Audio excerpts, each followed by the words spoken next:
अस्सलाम वालेकुम प्यारे बच्चों। आज क्लास 8 के लिए जो टॉपिक है उसका नाम है कंबस्चन। आपकी बुक का चैप्टर नंबर 7 है, पेज नंबर 79 पे कंबस्चन एंड फ्लैम है चैप्टर का नाम। तो उसमें हम आज कंबस्चन पढ़ेंगे, उसके बाद हम फ्लैम पढ़ेंगे। तो आप अपनी बुक खोलेगा, पेज नंबर 79 पे आप देखिएगा, उस पर आता है चैप्टर कंबस्चन एंड फ्लैम। तो आपको पता ही है हम different kinds of fuels use करते हैं, different kinds of substances act as a fuels. जैसे हम अपने घरों में इस्तेमाल करते हैं, हम लकड़ी इस्तेमाल करते हैं खाना बनाने के लिए, या आज तो ज़्यादा एलपीजी इस्तेमाल होता है, या हम स्टोव इस्तेमाल करते हैं, उसमें तेल डालते हैं। अब वो जो चीज़ जलती है तो उसको हम फ्यूल बोलते हैं। इसी तरह जो हम गाड़ी में इस्तेमाल करते हैं तेल, पेट्रोल या डीजल वगैरह, तो वो it acts as a fuel for running automobile. That means we use different kinds of fuels for various purpose. या इंडस्ट्रीज में भी हम फ्यूल यूज करते हैं ताकि वो इंडस्ट्री चल सके। तो अब ये कंबस्चन क्या होता है? कंबस्चन ये केमिकल प्रोसेस है, ये एक केमिकल प्रोसेस है जिसमें एक सब्सटेंस रिएक्ट करता है ऑक्सीजन के साथ, फिर वो वहां से हमें हीट और लाइट देता है। दैट मीन्स ये जो कंबस्चन है, combustion it is a chemical process, a chemical process. हमने पढ़ा है लास्ट लेसन में, आपने पढ़ा भी होगा, 7th क्लास में भी पढ़ा है आपने, फिजिकल एंड केमिकल चेंजेस। तो फिजिकल चेंज में सिर्फ फिजिकल प्रॉपर्टीज होती है सब्सटेंसेस की चेंज, दैट मीन शेप, उसका कलर, उसका साइज। बट ये जो केमिकल सब प्रॉपर्टीज होती है उसमें क्या होता है, उसमें ये जो सब्सटेंस के मॉलिक्यूल्स होते हैं उनमें रिएक्शन होती है, फिर कुछ नया सब्सटेंस बनता है। तो केमिकल प्रोसेस से मैंने बोला इसीलिए क्योंकि ये कंबशन जो है ये केमिकल प्रोसेस, इसमें एक सब्सटेंस रिएक्ट करता है ऑक्सीजन के साथ, मगर वो जो फिर रिएक्ट करने के बाद हमें क्या देता है, एक नई चीज मिलती है that is different from the original one, इसलिए it is a chemical process reacts with oxygen. That means ये कंबशन जो है it is a chemical process in which a substance reacts with oxygen to give off heat and light। एक तो हमें heat मिलती है और लाइट मिलती है, तो इसी प्रोसेस को हम बोलते हैं it's called combustion, it's called combustion. Chemical process मैंने बोला, केमिकल प्रोसेस में दैट मीन्स इस सब्सटेंस की सिर्फ फिजिकल प्रॉपर्टीज नहीं चेंज होती बल्कि इसकी केमिकल प्रॉपर्टीज चेंज होती है, इसकी जो मॉलिक्यूल्स है उसमें रिएक्शन होती है, नया कोई सब्सटेंस बनता है, नया कोई सब्सटेंस बनता है। जैसे कि जब कोई सब्सटेंस जल जाता है, when a substance can burn in air to produce heat and light, that substance is called combustible substance. अब कुछ सब्सटेंस ऐसे हैं जो नहीं जलते हैं, कुछ सब्सटेंस ऐसे हैं जो जलते हैं, एयर के साथ वो रिएक्ट करते हैं कि air it is a mixture of oxygen gases, oxygen is necessary for the burning process. ये जो ऑक्सीजन है कंबशन के लिए बहुत ज़्यादा ज़रूरी है, it's an essential gas used for the process of combustion. तो एयर के साथ जब ये ऑक्सीजन के साथ कोई सब्सटेंस रिएक्ट करता है, एक तो हमें हीट मिलती है और लाइट मिलती है, उसको हम प्रोसेस को हम कंबशन बोलते हैं। ये केमिकल प्रोसेस है, केमिकल प्रोसेस इसलिए क्योंकि इसमें जो सब्सटेंस है वो रिएक्ट होता है, फिर नया सब्सटेंस बनता है that is different from the original. That's why combustion it's a chemical process. इसमें सिर्फ फिजिकल प्रॉपर्टीज नहीं चेंज होती है, इसमें कुछ नया बनता है, a substance undergoes change to give off oxygen, to give off heat and liquid.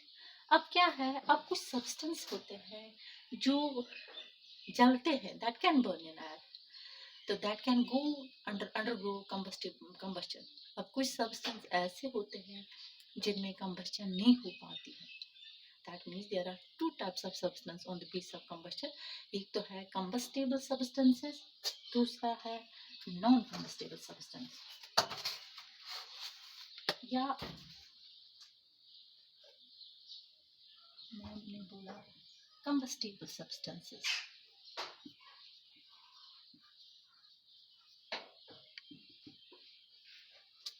Combustion हमने बोला कि ये वो प्रोसेस है जिसमें एक सब्सटेंस रिएक्ट करता है ऑक्सीजन के साथ, फिर वो हीट एंड लाइट देता है, उसको हम प्रोसेस को कंबस्टन बोलते हैं। अब जो ये सब्सटेंस कंबस्टन जिसमें होती है, जो जिस सब्सटेंस में कंबस्टन होती है, जो हीट एंड लाइट देता है, उसको हम फ्यूल भी कहते हैं। The substance that reacts with oxygen it is also called fuel, इसको हम फ्यूल भी कहते हैं। इसको हम अब क्या है, अब ये जो फ्यूल है it may be solid, it may be liquid और इट मे बी गैस।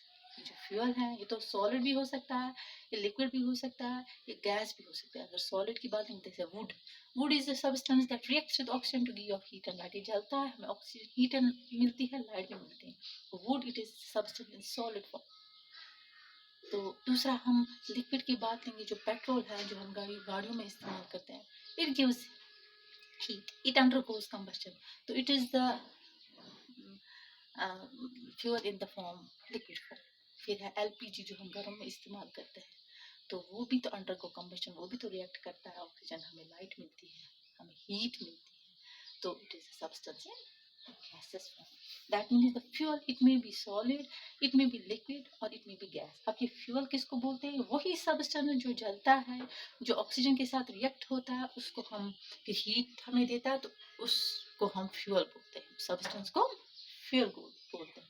अब है combustible substances and non combustible substance. अब ये कंबस्टेबल सब्सटेंसेस क्या हो गया?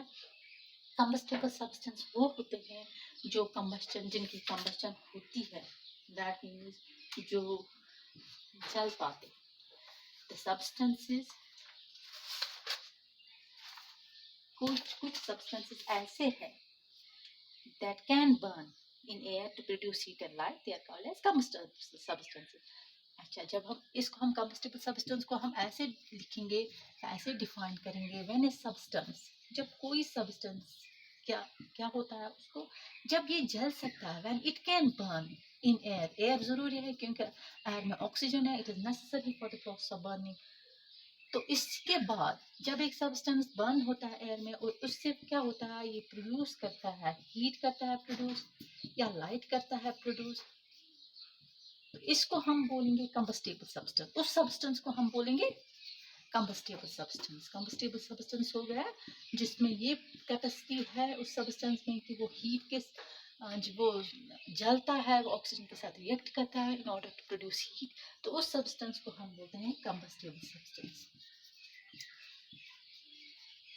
कंबस्टेबल सब्सटेंस फॉर एग्जांपल, अगर एग्जांपल इसकी हमें देनी होगी, जैसे वुड है, जलता है, इसी तरह कोल है, इसी तरह पेट्रोल है, इसी तरह केरोसिन है, इसी तरह डीजल है, दीज आर कंबस्टेबल सब्सटेंसेस। या काउ डंग केक जो घर में इस्तेमाल करते हैं, जब आज तो नहीं करते हैं, पहले पहले करते थे, दीज आर कंबस्टेबल सब्सटेंस। या पेपर है, स्ट्रॉ है, these are the combustible substances. अब दूसरा है, कुछ सब्सटेंस ऐसे होते हैं जिनको कंबस्टन नहीं होती है, जो एयर में बर्न नहीं हो पाते हैं, जो ऑक्सीजन के साथ रिएक्ट करके नहीं जलते हैं, जो हमें हीट या लाइट नहीं दे सकते हैं, उनको हम नॉन कंबस्टेबल सब्सटेंसेस कहते हैं।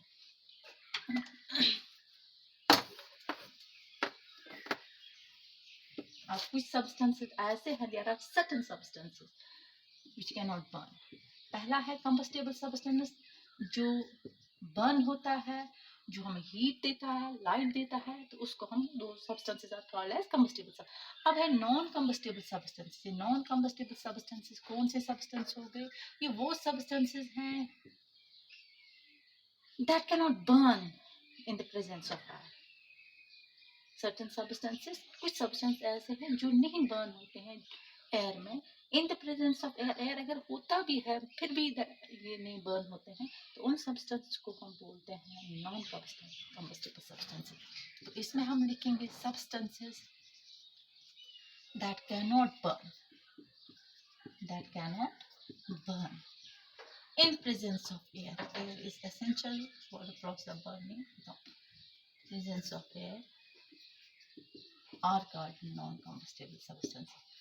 अब नॉन कम्बस्टेबल सब्सटेंस की एग्जांपल अगर हम लेंगे तो उसमें भी एग्जांपल्स हैं, जैसे हम देखेंगे स्टोन है, इट डज नॉट बर्न। इसी तरह से वाटर है, इट आल्सो डजंट बर्न। इसी तरह से आयरन है, ये भी नॉन कम्बस्टेबल। स्टील है, गोल्ड है, सिल्वर है, these are non combustible substances.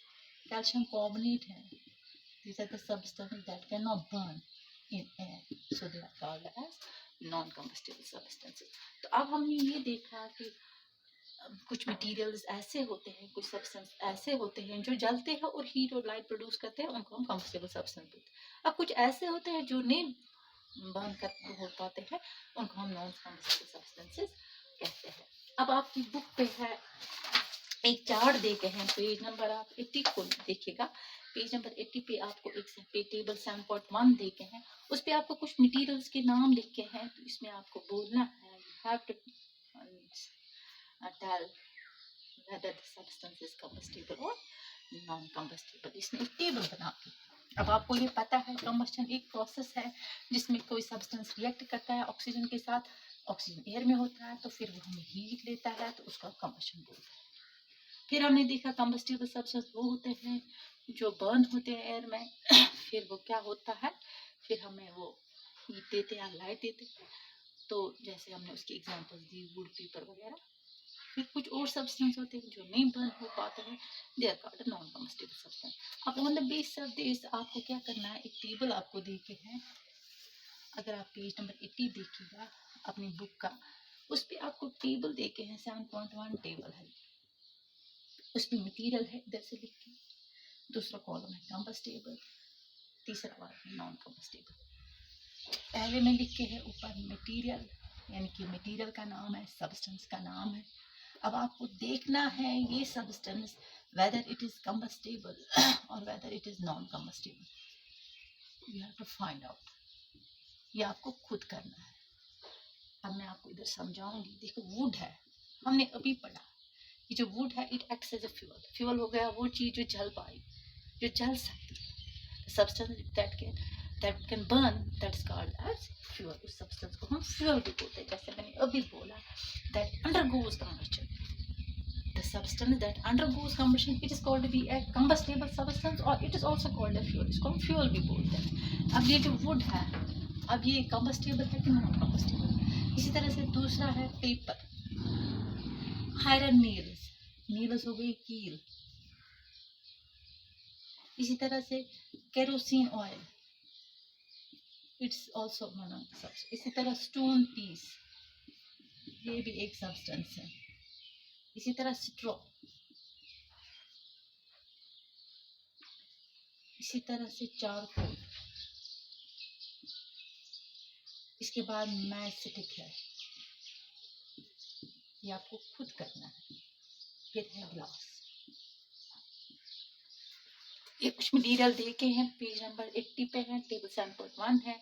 इसमें आपको क्या करना है, आपको मार्क करना है उस सब्सटेंस को जो कंबस्टेबल होगा। अब जो नॉन कंबस्टेबल होगा उसको नॉन कंबस्टेबल के नीचे आपको मार्क करना है। मटेरियल देखे हैं, कंबस्टेबल एक कॉलम है, दूसरा कॉलम है नॉन कंबस्टेबल। अब जो सब्सटेंस इसमें कंबस्टेबल होगा उसको आप अंडर मार्क करोगे, अंडर कंबस्टेबल वन।